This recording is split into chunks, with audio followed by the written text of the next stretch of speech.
Peace.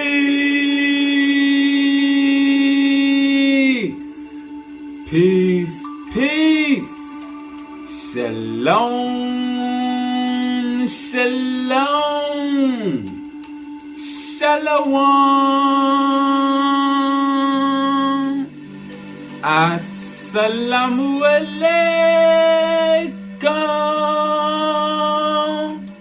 And welcome to another day to labor in the vineyard of the Most High with your brother. Another day to get in the Word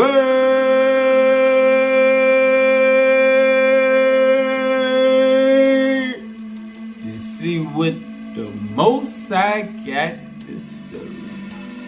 And what we eat on is knowledge of the true and living supreme great spirit. Because to get to the next phase in our evolution, which is spiritual, and to get to the next consciousness time zone, you gotta come out of idolatry. The idolatry is stunting people's growth out here, all right? Because evolution deals with consciousness, and consciousness and creation go hand in hand. And our growth through the spirit has to start coming through the spirit, and not through the characters and the myths and the mortal aspects that's been passed down. All right? So let's eat on the knowledge of the true and living. Yahweh, Allah, Jah, Brahman, the Netta. Oh, let's eat. Let's combine everything and eat so you can see it all. And I'm going to show you, because the lesson was supposed to be called Preparation for Evolutionary Contact, which was coming out of the 8th superscript. That should be the wisdom. And once I received the download for that, I got redirected, because we gotta get in alignment, like it's saying Amos 3:3. How can one walk amongst each other unless they are agreed? If we don't agree on the truth of the supreme, it is no alignment. All right? Because it's only one truth when it comes to the supreme, the true and living. All right? You got a bunch of false gods and false idols that man then created, but the knowledge of the supreme is what take you higher and pull you out of doctrines and man-made precepts of men, as the scriptures call them. All right? So the lesson, we're going to start right here showing what it was going to be about, and we're going to get back to this, but the Spirit told me to chop it up and go in baby steps to align everything in a certain order so that we can all be in alignment in the Spirit going into the next phase. All right? So verse 570 said, in preparation for evolutionary contact, and this is speaking on contact with the higher evolution, because it's not contact like the Gentiles then showed us in all these movies with the aliens and ETs and UFOs and all that. Nah, it's going to be internal contact, because the kingdom is within. So you have to download the proper consciousness to open up, so that your chakras and energy centers and everything else can open up, so you can start to process and understand the language of light. Because that's what we're going back to. That's the language of the supreme, the higher evolution. It's the language of light. All right? So in preparation for evolutionary contact, part of this wisdom is to know how to evaluate all categories of life. To do this, we turn to 8 additional mystery of mysteries in relation to the heavens and the divine Godhead. But if our understanding of the Godhead and the Most High is thrown off, then that's what allowed for the precepts of men to creep up in there and to throw people off to where people start thinking, oh, this is that and this is that, because Christianity and the Hebrew Israelite movement got people stuck in certain paradigms to where they don't accept certain information, and certain information is demonized and certain books is, and it's all got to do, man feel what he don't understand. But that's why we supposed to keep going and keep growing. All right? So that we got a true understanding of the Godhead and how to work with the Godhead. And not to just be like those that's just calling on and thinking that the Most High is supposed to do this and do that. Nah. It's a divine government. You part of a hierarchy, part of a structure. You gotta learn to play your part in the hierarchy. Just like Brother Jesus. And that's what he came to show us. How to play our part the same way he played his part. Alright? As wisdom pours forth greater knowledge of the cosmic diversity. Alright? And regarding, that's when it starts to go into the different levels of cosmic intelligence. And all that's in the 8th superscript, the different ETs, the UTs, the UCs, all of them different entities, because these writings been given back to us, like I said, to prepare us. But the Spirit told me before we get into that lesson, we got some groundwork to put in place so that we can walk together. All right, those that's agreeable and choose to walk together and can see it as the truth. All right, and if you can't, ain't nothing wrong with that either. It's all good. It's all great. We're gonna start in the keys. The keys of Enoch. We're gonna start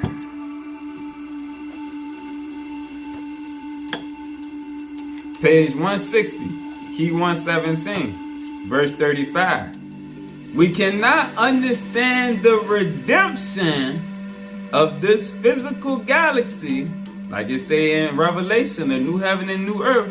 But like it's saying, we cannot understand the redemption of this physical galaxy, this planetary world, or biochemical body universe, until we recognize how the luminaries of Yad-He-Vad-He govern the higher evolutionary star kingdoms, which redeem the dust world creations of the lower heavens. And that's in Genesis 1 and 1, when the first thing it tells you, God created the heavens, which is the higher evolutionary star kingdoms, and the earth, which is the land or the dust world creations. All right? So for folks to think that there's no such thing as ETs or whole life beings or UFOs or none of that, you've been lied to. You don't understand your scriptures. You stuck in a mind warp. All right? The first thing it say, God created the heavens, meaning there's a world up there, and the earth, speaking on the land. Because earth as a plane is not a planet. Alright? Don't y'all be falling for them traps that NASA got out here with all that globe and all. Earth is not a planet. Alright? It created the heavens and all of the motions that move up there in the land. Earth means land. Alright? Until we recognize how the luminaries of Yahweh govern the higher evolutionary star kingdoms, which redeem the dust world creations. Don't the Bible say, I give my angels charge over thee? From a star or star region's astrophysical threshold. By working with the many scriptures of the living God, the true and living, the supreme, you are led into faith and association with the many, like 2 Timothy 3:16, all scriptures is good for the edification of man. So whoever told you to stick to the canon or just the biblical Hebrew text, they lied to you.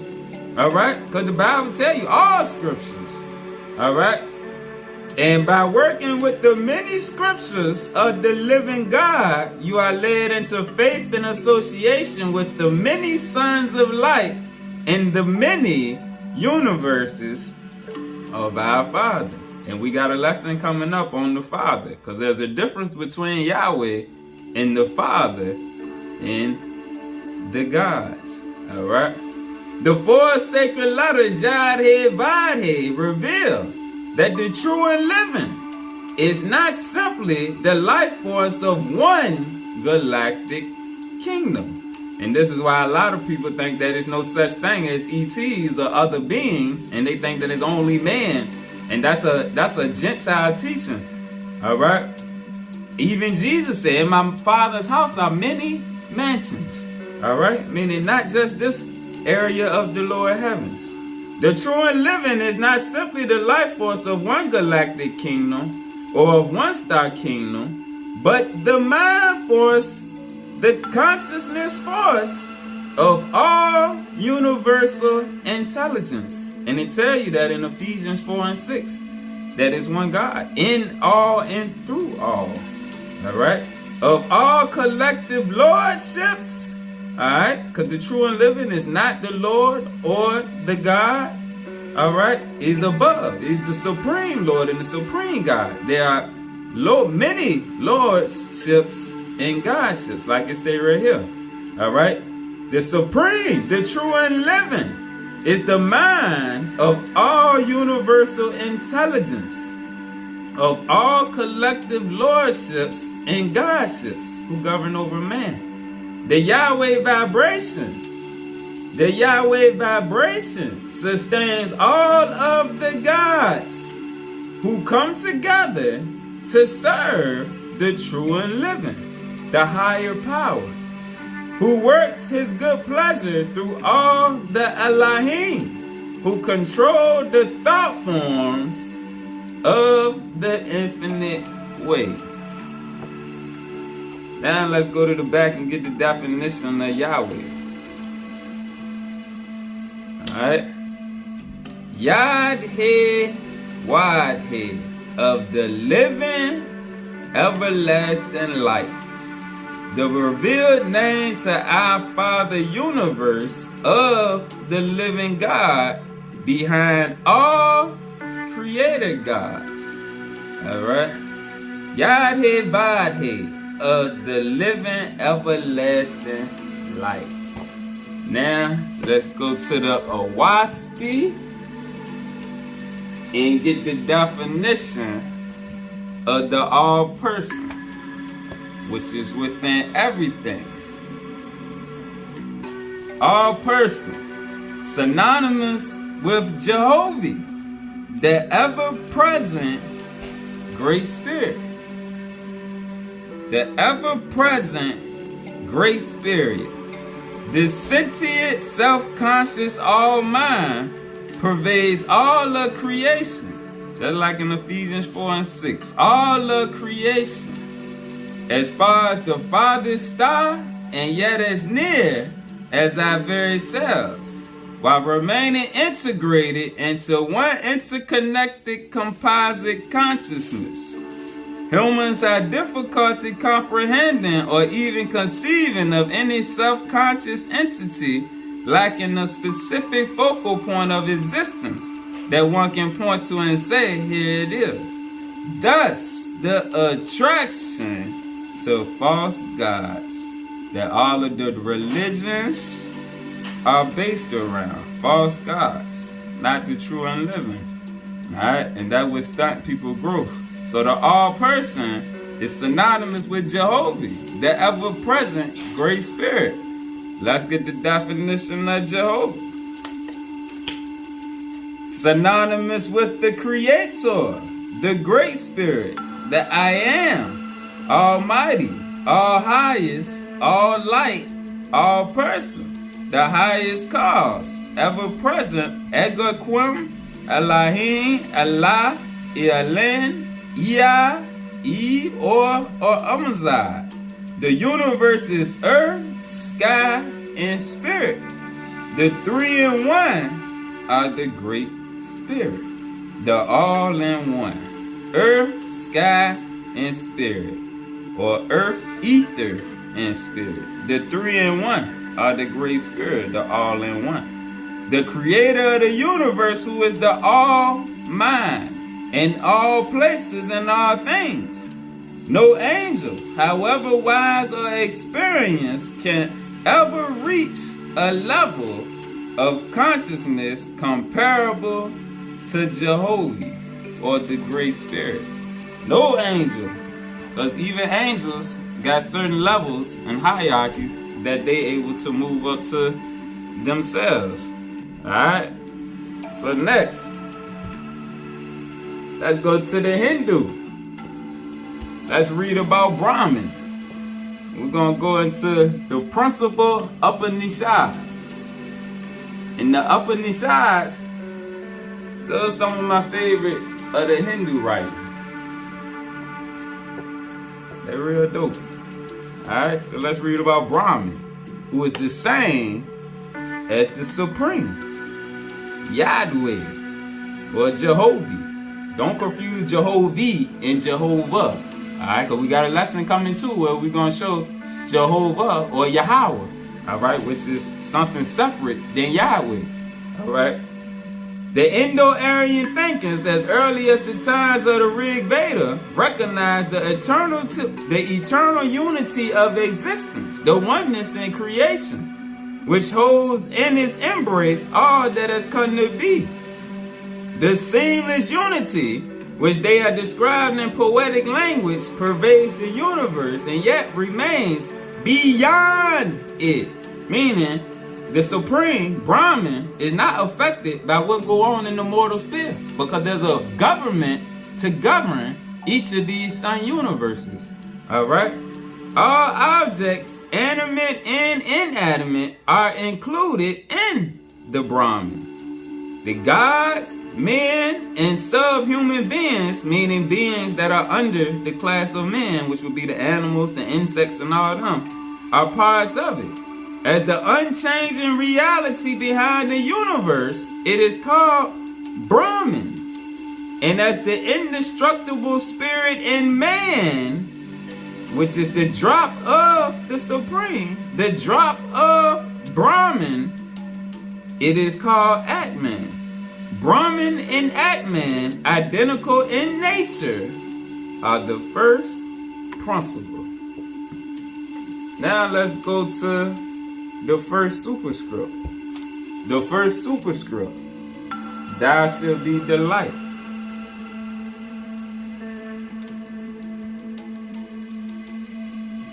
Actually,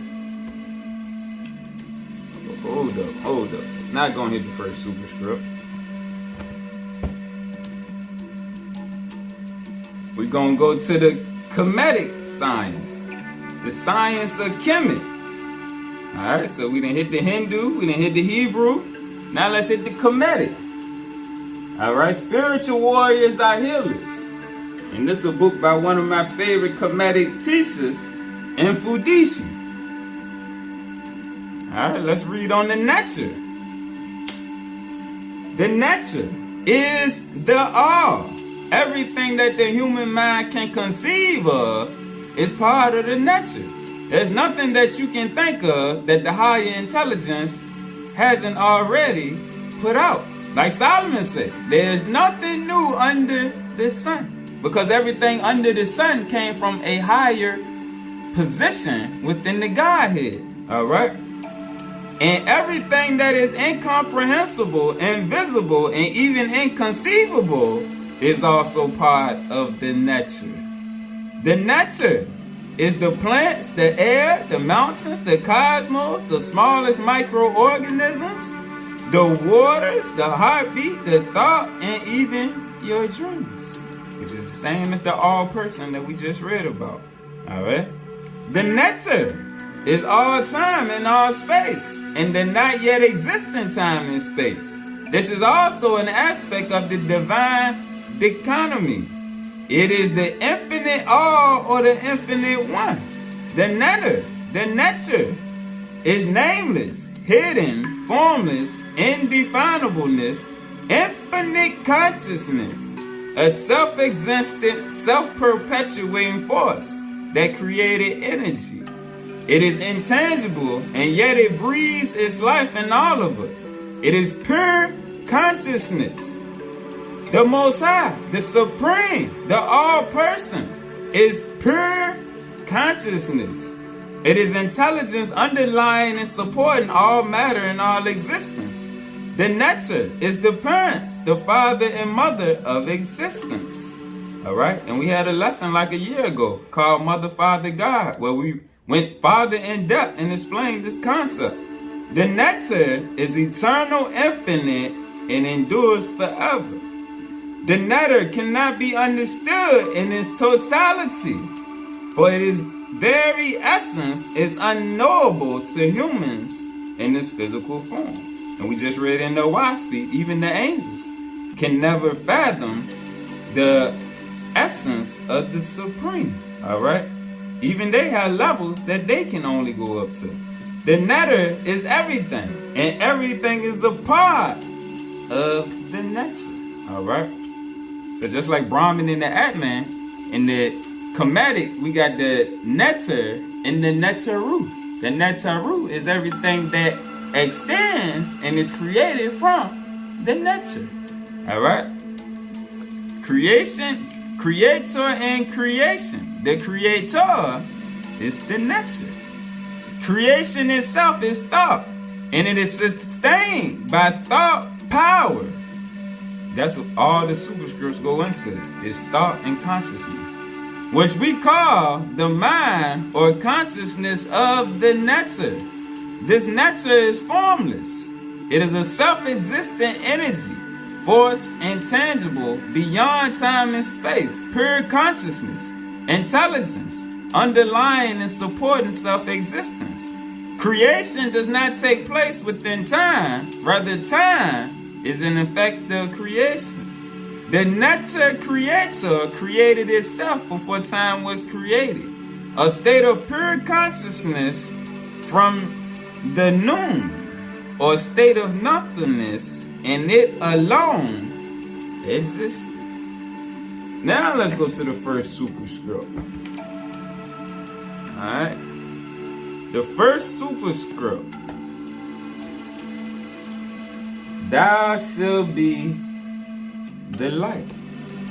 Because the Supreme is the light. Verse 8. The divine light is that which emerges from the Ein Sof, as the Ein Sof are, the infinite light. The Ein Sof is the ineffable one, the same as we just read about the Netzer, all right, from nothingness.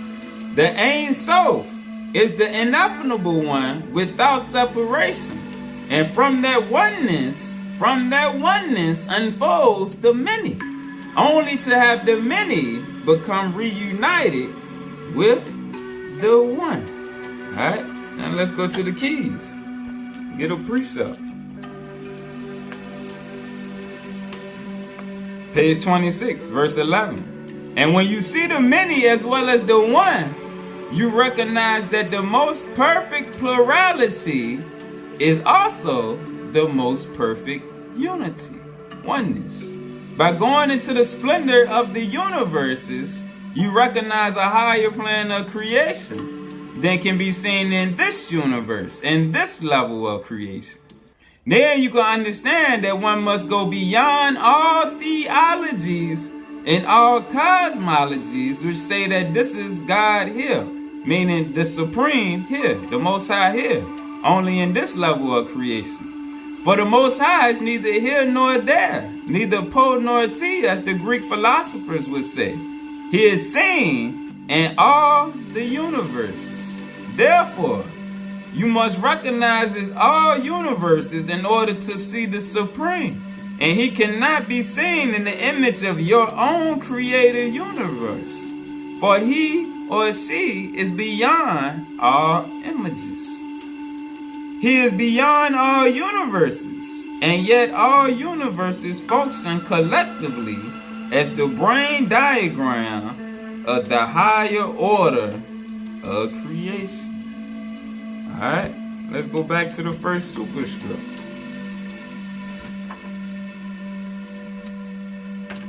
Verse 16.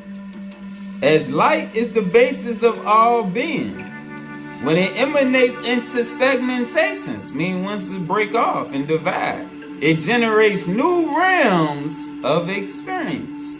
And that's what Genesis 1 through 6 is saying. In the beginning, God, not speaking on the Most High, but the Elohim, the different creator gods, created the heavens and the earth. In this realm, like it said, in a new realm of experience. It is the energy power behind and within the higher light. Pause. You see light with a capital L. Let's get the definition. Alright, let's get the definition of that higher light. Alright, like Jesus said, I am the light. Light with a capital L. A divine superluminal emanation. Emanation. Alright, emanations, they emanate from somewhere in the mind. A divine superluminal emanation from a higher evolutionary manifestation, or any number of astrochemical consciousness forces which can coexist with many electromagnetic spectrums. Alright, so the true light, the higher light, can function on many electromagnetic spectrums. Alright, and man has the same ability. Remember the lesson we did on the 5 bodies. Alright, and the electromagnetic body is one sphere within the biotransducer system. Alright, light with a lowercase l. Einstein-Lorentz transformation is one definition of the common or lesser light spectrum used in the creation of an alpha-omega field. Alright, and that's what we're in. Alright, we're in the alpha-omega field. Alright, running on a program. Matter in this context, speaking on light with a lowercase l, matter in this context is gravitationally trapped light. Alright, and that's what man is. And that's what Jesus came to show us, that we are gravitationally trapped light. Alright, and he broke through to redeem his higher body of light. And that's what he was teaching and showing us to be able to do. Because really, he is just our big brother. Alright? In the same way it was showed to him. Alright? But let's keep going. It is the energy power behind and within the higher light that is the interconnecting force or bridge that links all creation together as one. The host of the Most High, the army of the Lord. The higher light energy is the source of the non-local oneness. Alright? Non-local, meaning outside of the flesh, in the spirit. Existing within and throughout as a living architectonic reality that allows all particles and all life forms to synergize in an energy consciousness link. Here, we realize in the many in one that higher light is a binding and balancing source for all the multidimensional life forces. These forces are the personalities emanating from the Godhead, who maintain the detailed workings of each light and life spectrum that unfolds from the Ein Sof. And you see light, life spectrum. That's what we're in. We got a lesson that we did on that. Here it is. If you want to further study the light and life spectrum, we did a lesson on that. We're in a higher light in a life field. All right, the heavens and the earth are within the spectrum that we are part of. We just got to open ourselves to the highest field.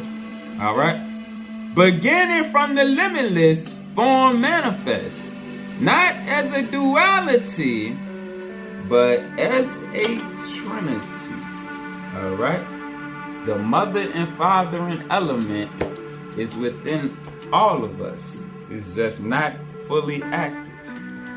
Let's go into the Quran, the Holy Quran. and see. Allah, just like Brahman, just like Jehovah, just like Yad-He-Vad-He, is the supreme. Allah is not one of the gods. Alright? Verse 62, Surah 40, verse 62. Such is Allah, your Lord, the creator of all things. There is no God but He. There is no creator but He. Then, how ye are deluded away from the truth. When you notice, how can you be deluded away from the truth? Doctrines cannot afflict you when you know the truth. Thus are deluded those who will not accept. And it says right here, those who are want to reject, meaning those who do not accept the signs of Allah. Just like it said in Corinthians 4:4, when they talk about the God of this world. And the only ones that follow them are those that reject the signs of the Supreme. Reject the word. Alright? 64. It is Allah who has made for you the earth as a resting place, and the sky as a canopy, the firmament, and has given you shape and made your shapes beautiful, and has provided for you sustenance of things pure and good, such as Allah, your Lord. So glory to Allah, the Lord of the worlds, with an S. He is the living one, the true and living, the supreme person. There is no creator but He. Call upon Him, giving Him sincere devotion. Praise be to Allah, the Lord of the worlds. Not of the earth, but of the worlds. Now let's go back to the keys. Still on page 26, verse 19. If the planetary mind cannot see the nature of Allah in the cosmos within the collective I am, meaning the oneness in creation of its higher evolutionary body, how shall it determine its course through the heavens? And that's where most of us fail, because we don't know that we on a journey. There's no such thing as you live once and that's it. Nah, it's a journey on a course through the heavens to rise up to your next position.